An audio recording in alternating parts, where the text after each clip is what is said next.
Guys, gagawa tayo ngayon ng buko pandan salad.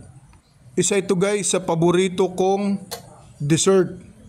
Madali lang tong gawin guys, paghalo-haloin lang yung mga sangkap at madali lang pong mahanap sa market o sa palengke guys.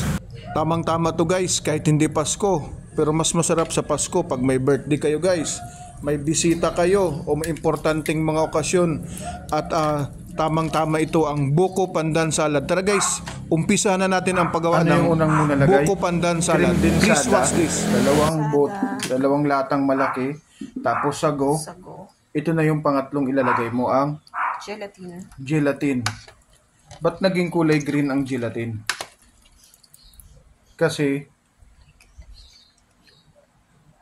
kulay green ang gelatin kasi kulay green. Sige.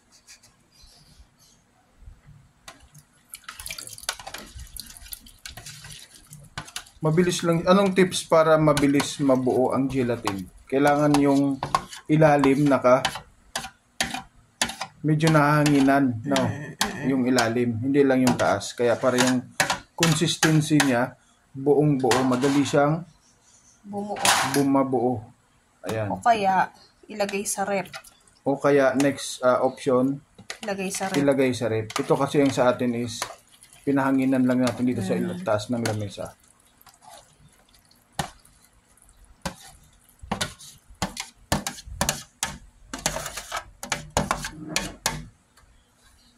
Ang ganda yung pagkakaano ng gelatin. Ayan. Sige lang. Buko.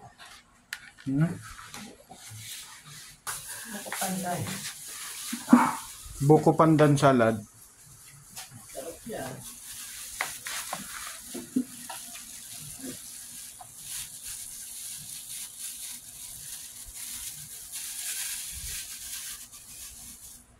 Buko, 4 na pirasong buko na pinakayod. Tapos isang Edin cheese.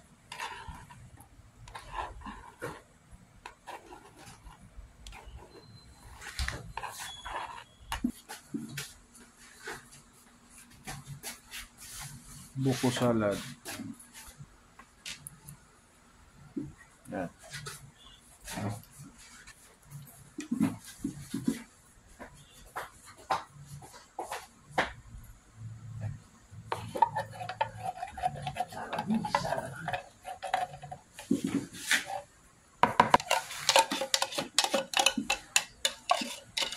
At inilagay na nga yung kasunod ay ang Buko pandan buko pandan condensed milk. Additional sa sweetness kasi walang condensed, no? Cream densada at kulay green dahil nga buko pandan. Para lalo siya maglasa ng buko pandan. Yes, tama. Yes po, para lalo siyang maglasa ng buko pandan guys. Lalagay na natin guys yung nata de coco. Yan. So, i-drain muna natin guys yung nata natin. Yan. Kayo na po ang bahala. Pwede nyo pong ilagay yung sabaw niya. Pwede rin pong hindi. So, kami drainin na namin para yan po yung nakasanayan dito. Dinidrain po yung nata de coco.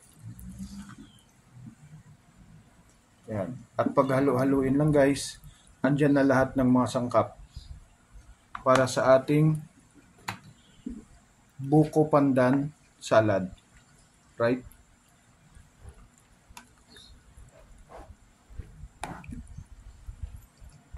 Ingat lang sa paghahalo para hindi madurog ang ating gelatin. Tama po. Ingatan lang po, ingat sa paghalo para yung gelatin natin hindi madurog at yung consistency niya is buo pa rin hanggang sa iserve po ito.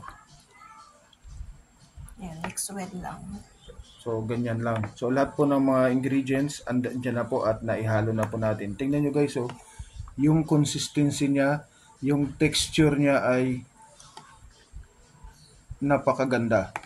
Ayan, makikita nyo guys, hindi siya masyadong malapot. So, tamang-tama lang.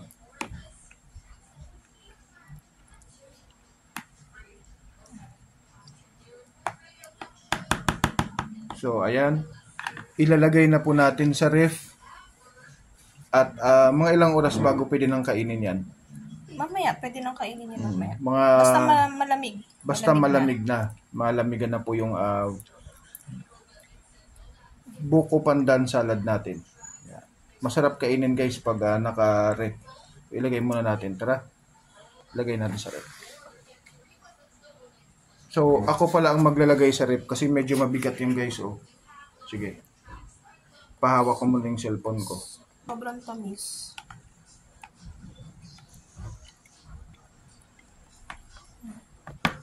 Tikman natin kung masarap ang ating buko pandan salad. Ayan.